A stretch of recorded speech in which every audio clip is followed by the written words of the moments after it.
Congratulations on On your what? generational run. Thank you. Nick's been having a generational run. Most outsiders misread the signal. Fuentes is extremely shareable. He basically speaks in sound bites. Every other line is a joke, and many of those jokes land. To you, you might be a the morning the world that the normalization of the Nazis has been taking place. Nick Fuentes is a Nazi. I don't have to mince words. This is not me doing the thing where I know people are like, oh, you leftists call everything Nazis, all right? Every single thing, right? Someone fucks up your order at like a coffee store, and then all of a sudden you're like, oh, fucking the Nazis did this.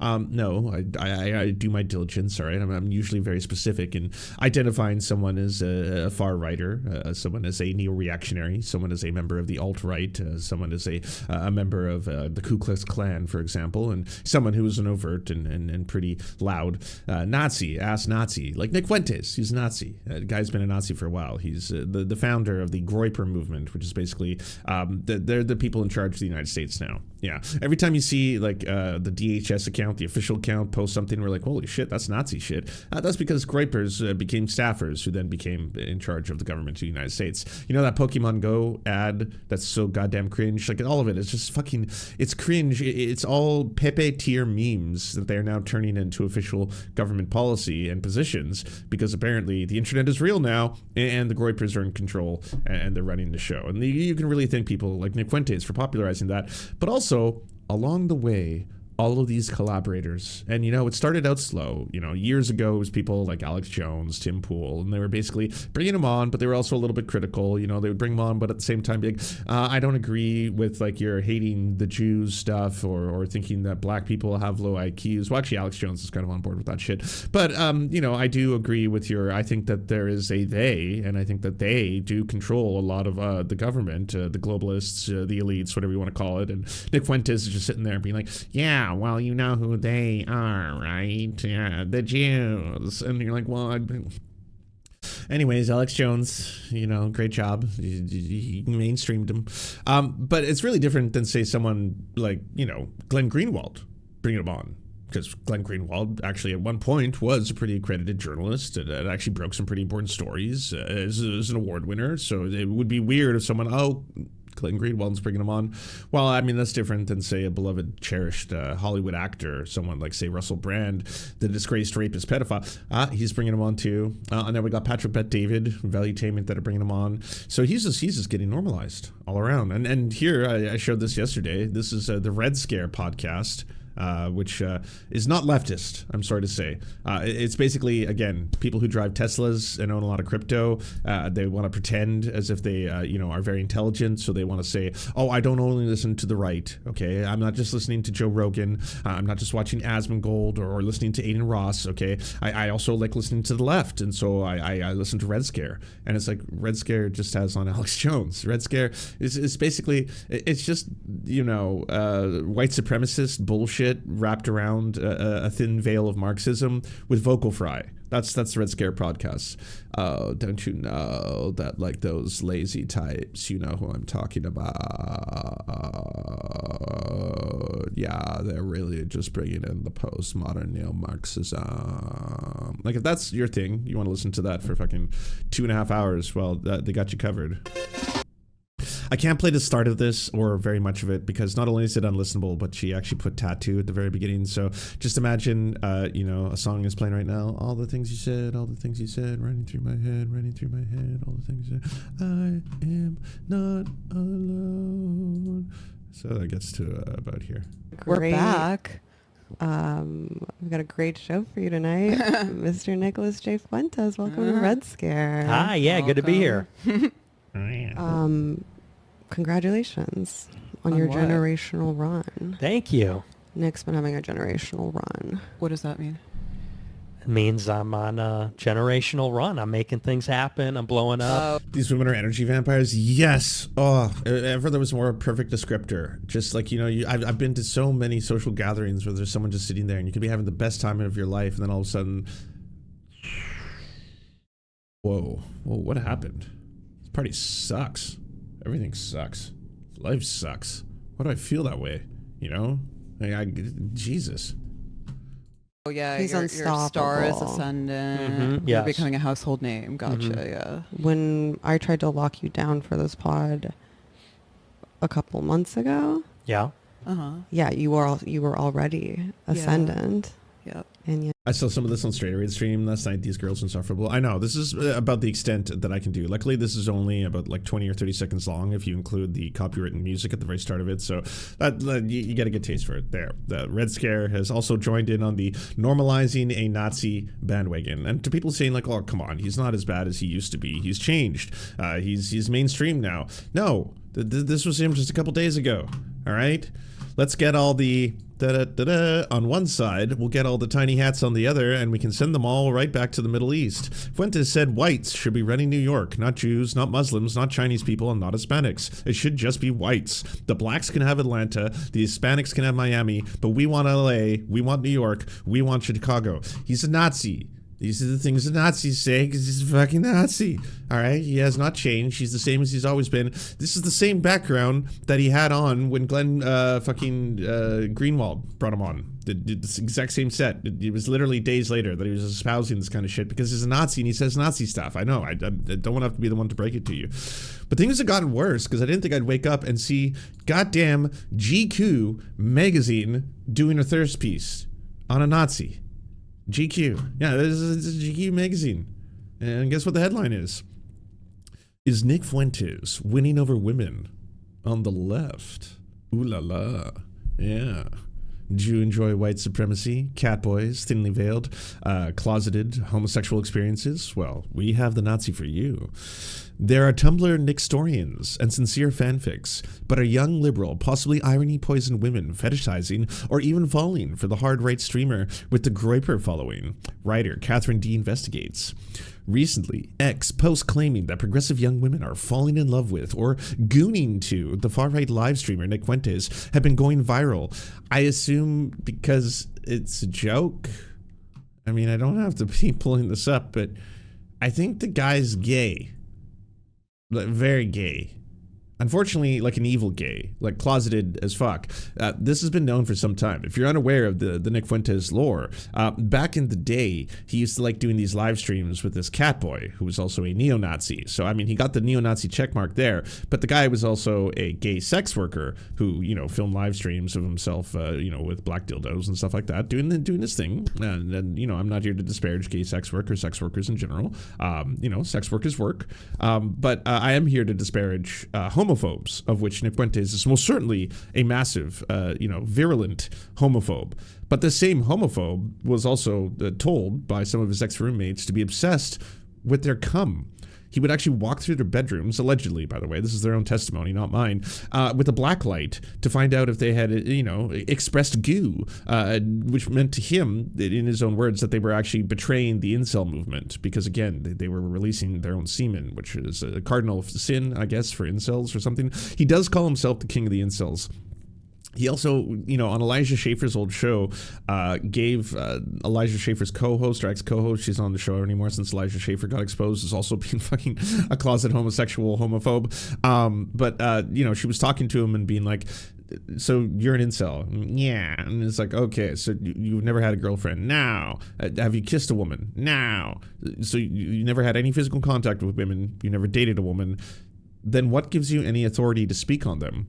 And I hate to say it, broken clock, but she was goddamn right. Like, let's just be clear. Men shouldn't be speaking as authorities above women and trying to dictate what and they can or cannot do at all. But in addition to that, why would anyone listen to a person who has literally zero experience interacting with women outside of living in his mom's basement, of which he does do proudly? Yeah. But also, yeah, deeply repressed, closeted homosexual who did show his live stream gay porn, but then afterwards blamed it on the Israelis, saying that it was a attack by Mossad, saying that he was hacked, which is kind of weird.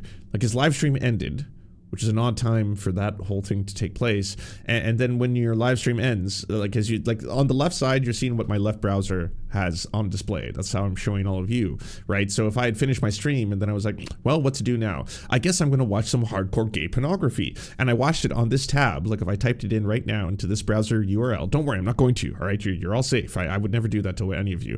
But if I did do that, say like Nick Fuentes did, well, then all of you would witness me looking up gay pornography, and then it would be showing to you live on stream, as he did. But it is one of those things where he immediately afterwards was like, oh shit, Israel did it.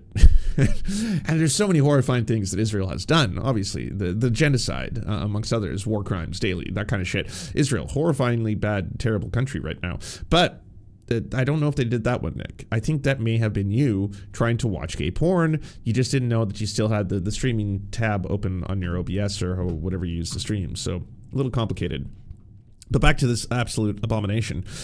The post feed to a fantasy of a complete vibe shift, where the horseshoe finally closes and the far left and the far right meet in ironic union. Fuentes and his followers, who call themselves gripers and occasionally gripettes, were the subject of mainstream media attention after the killing of Charlie Kirk, who Fuentes had criticized as too moderate. Before Tyler Robinson was arrested for the murder, some baselessly speculated that a griper might have targeted Kirk. Fuentes, to name another celebrity amongst the terminally online, is like the Trisha Paytas of the online right, a broadcaster whose career is built on the constellation of feuds, viral clips, and enough lore to fill a textbook, or at least several Know Your Meme pages. His political positions are mercurial. In one interview, he recently distanced himself from the racialization of white nationalism, though elsewhere he has opposed both integration and interracial marriage. A few traits, however, remain constant. He aggressively is anti-Zionist, Catholic, and deeply suspicious of women in authority.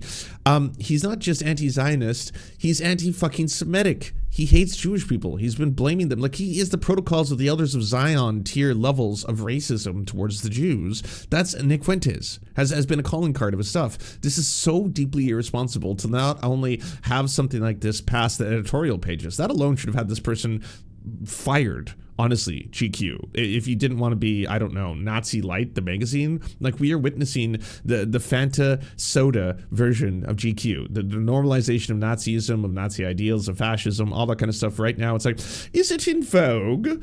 Yeah. Is it cool to be Nazi? Is basically the tier of the article that is being done right here. He's even quoted in the Turner Diaries. I know.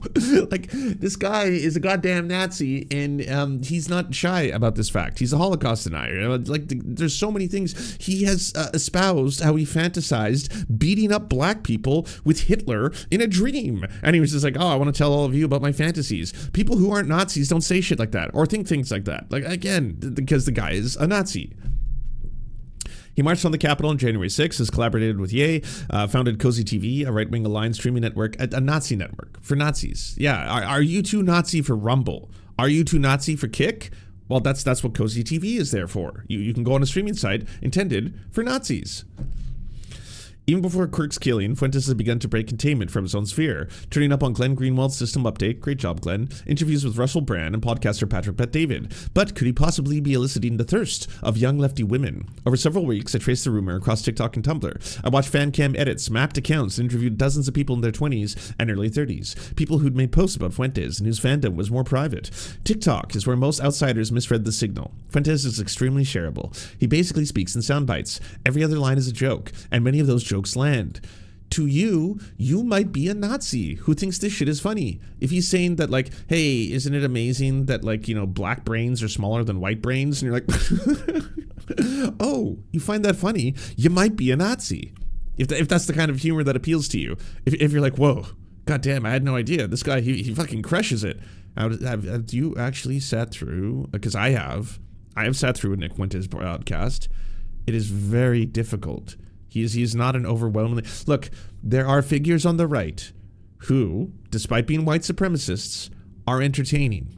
Alex Jones is a very good example of that. Alex Jones can speak for 4 or 5 hours, and he knows how to turn it on. He burns out, that's true, and then, you know, there's a certain ratio of whiskey to how funny the man can be, but, you know, for a guy who speaks 3 or 4 hours a day talking about, you know, lizard people and aliens from Mars and demonic forces and stuff like that, he has a certain degree of entertainment. He is a horrifying monster, a white supremacist, and a garbage human.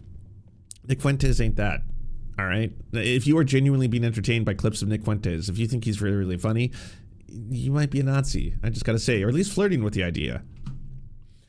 When they don't, that in itself can be funny. His thick Chicago accent, his cartoonish tone of voice. The man was made for broadcasting, for better or for worse. What are we doing here? What's happening? Genuinely. And by the way, I know some people are going to be like, oh, fucking Serfs is jealous. She doesn't get a GQ profile. This ain't it, okay? Like, you will see GQ profiles of a lot of big names or streamers and stuff like that. Don't worry. I know I'm not in that sphere. I know I'm not that kind of famous. And I know I'm not going to be profiled in GQ anytime soon. I'm really fucking terrified of the idea of normalizing or sexualizing Nazis. That's what's going on here. That is terrifying to me. Okay, if there was some big profile on some other big streamer who is not me, I'm not going to talk about it. I'm not going to bring it up. All right. If it's just like, hey, by the way, we've got some Jarvis, the big name amongst liberals, I'd be like, cool, yeah, good for him. I'm glad. That's neat. I'm not going to be doing a segment on it. I'm not going to be reporting on it. I'm not going to be covering it. This guy is a Nazi. You can go to a variety of different collections of the horrifying things that he said, if you need to. Rational Wiki has a collection of all the horrifying things Nick Fuentes has said. MediaMatters.org, the website, has a collection of all the horrifying and racist and homophobic and transphobic and terrible things he said. Things that align very strongly with, oh, this might surprise you, Nazis, because that's what he is, right? It's true that he inspired a viral sound several times, but on TikTok that doesn't equate to fandom. A sound is just a short audio clip that uses layers under the own videos. It might come as a movie, a podcast, or a live stream. It doesn't matter who said it. What matters is how easily it can be reused to set a mood or deliver a punchline. Popularity here measures remixability, not admiration. Serial killers, pedophiles caught red-handed, and random bystanders could theoretically go viral this way. Fuentes happens to clip well.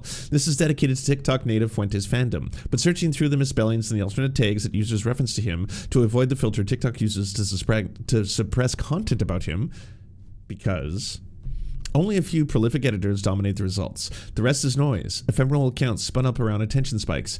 I gotta be honest, I've done deep dives on TikTok where, you know, you make burner accounts to find out and look at trends, or you populate an account with a certain type of search to see where exactly right wing dominates, in different categories and hashtags and stuff like that. I've never come across a Fuentes video because he's very heavily regulated. Same thing with, like, I rarely come across Andrew Tate videos on TikTok anymore because, again, he's a figure who's very heavily regulated on the platform. I think this might speak to your algorithm a little bit. If you're like, I gotta talk about this, GQ, I gotta pitch. What? There's this viral sensation on TikTok, a guy called Nick Fuentes, and ladies love him. They find him very sexy. Yeah, there's something about the man, just oozes sexuality. Is he the guy who, like, ate his own boogers on his stream? Yeah, that was a long time ago. He's grown up since then. And now, I mean, the man radiates sex. And ladies are talking. Lots of them. I mean, this shit is trending, okay? I think this could be 3,000-4,000 words easy. Yeah.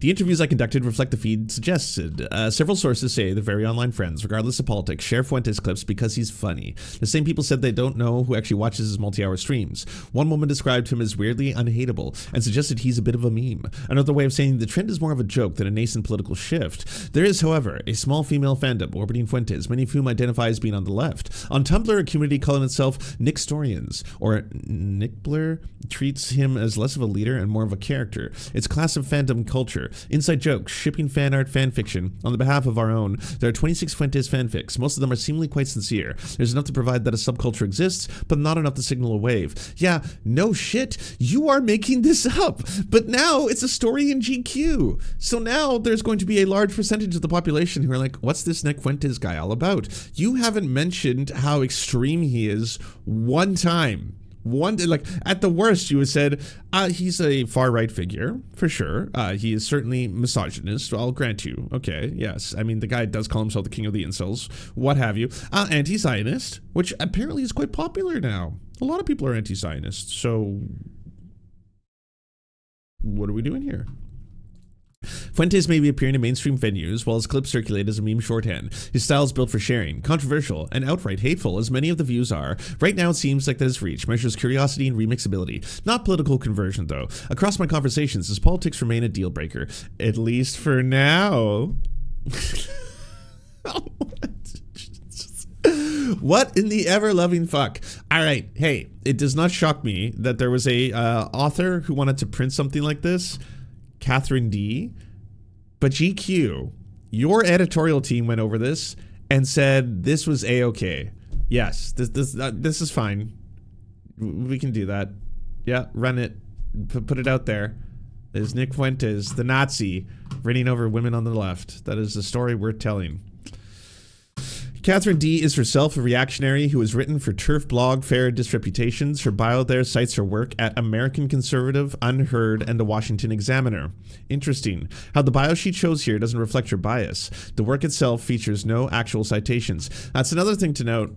There wasn't a single citation. She does say, I've done some extensive research on TikTok, and the guy, I gotta say, this is not me, okay, these are the numbers. He is a viral sensation amongst leftist women who find him irresistible, okay? The man, he is just, again, one of the sexiest figures on the internet.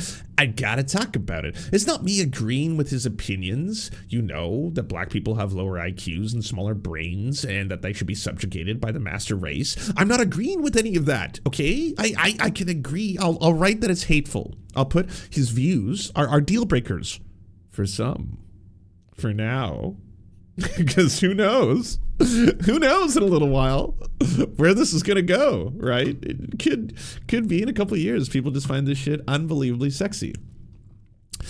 Now, this is how you do it, all right? And this is, I have a lot of criticisms for the Pink News, by the way. I think that there are times when they've done some pretty shitty stuff, but you start with this, neo-Nazi, because that's what he is.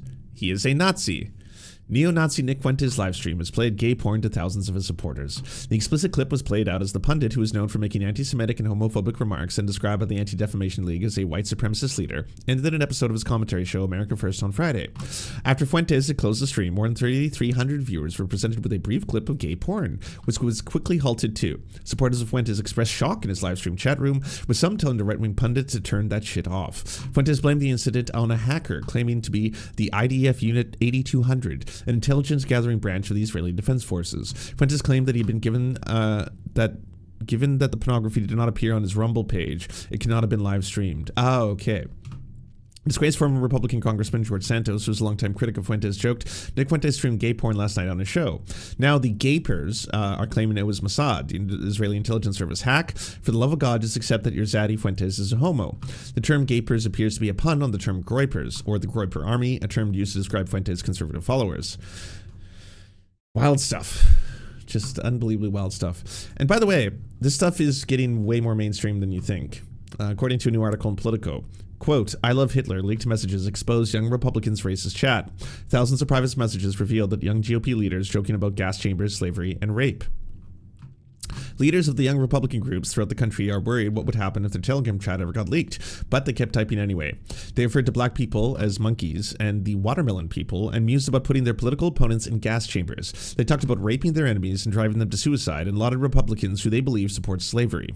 William Hendricks, the Kansas Young Republicans vice chair, used the words N-word and N-word again, variations of the racial slur, more than a dozen times in the chat. Bobby Walker, the vice chair of the New York State Young Republicans, at the time referred to rape as, quote, epic. Peter Guinto, who at the time was the chair of the same organizations, who wrote in the chat sent to June that everyone who votes no is, quote, going in the gas chamber. Guinto was referring to an upcoming vote on whether or not they should be the chairman of the Young Republican National Federation, the GOP's 15,000-member political organization of Republicans between 18 and 40 years old. I'm going to create some of the greatest physiological torture methods known to man. We only want true believers, he continued. Two of the chat members responded. All that same racist drivel. I'm here to watch people burn, said Annie Kakati, New York's National Committee. The exchange is a trove of Telegram chats obtained by Politico and spanning more than 7 months of messages amongst young Republican leaders in New York, Kansas, Arizona, and Vermont. The chat offers an unfiltered look at how the new generation of GOP activists talk when they think no one is listening. And that's, yeah, in their private chat. They are still pretty overt in their public speech as well. This shit is not really contained anymore. And yeah, it should be. These people should live in perpetual shame, and they should be disgusted because they're disgusting. They're revolting human beings. We need to bring back the idea that we need to abolish all Nazis in perpetuity, forever. Now, before you say, Lance, this is you doing the thing. You're calling for violence. Okay? That's hate speech towards Nazis. They can stop being Nazis. They're not born Nazis. all right? That they have been poisoned in the brain and become the worst thing that a human being can be outside of a pedophile. But oftentimes Nazis are also pedophiles, so there's a lot of overlap there. The Venn diagram kind of goes like this. We need to bring back the idea that anyone who wants to entertain these kind of thoughts, expressions, sayings, should be utterly and perpetually ashamed to be what they are, until the point that they stop or are destroyed. One of the two. Because this shit has to end. It's gotten way too out of hand. It's grotesque, and it's been normalized, and there are a lot of people who have been complicit along the way who love to do this whole little song and dance of which hey, I'm not saying I agree with his opinions and beliefs and thoughts. I'm just saying that I should write a really large article on why I find Nick Fuentes very, very hot. Well, sorry, not me, other people on the internet, and legitimize the idea of sexualizing and fetishizing a fucking Nazi, because that's where we're at now. Off, thank you so much to our patrons for making this show possible. We could not fund it without you. And if you want to join, please check out patreon.com/theserfs to unlock bonus episodes, uncensored content, and all the good stuff. Thanks to Anna Loves Riley, Addercap, Bobby Lasers, Cheryl Alvarez, Comrade Junkie, Doug Caddy, Everything Important, Hegbard Salim, Multimondi, Omni, Political Papi, Preston Kroll, Quiet One 85, Riley and Anna, Roller Dragon, Cernicus, Stellar Gwyn, Sebastian Demmel, Tigwick, and Words Greenwood.